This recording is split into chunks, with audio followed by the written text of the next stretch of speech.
bay đưa ra tay cái món nặng nặng lại anh bạn năng bật hai tay cùng mơ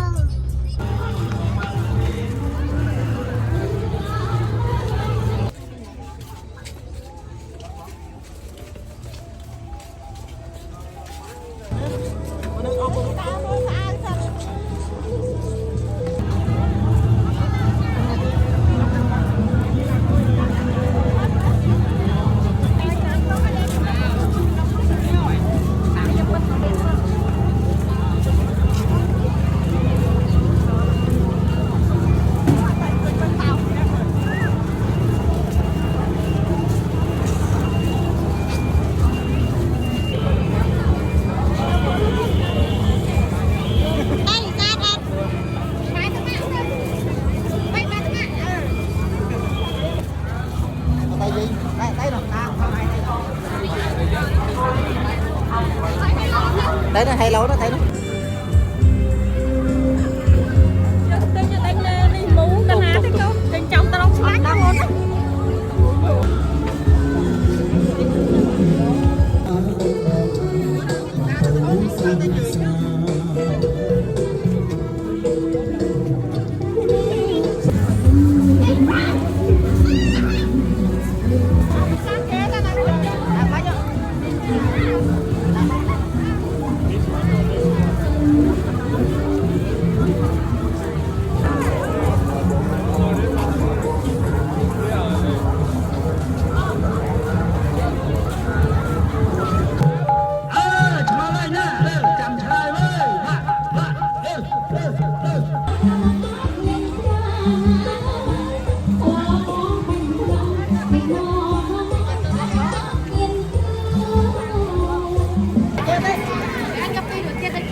nhưng mà cha bố qua lời ngầm qua pro bao nhiêu bố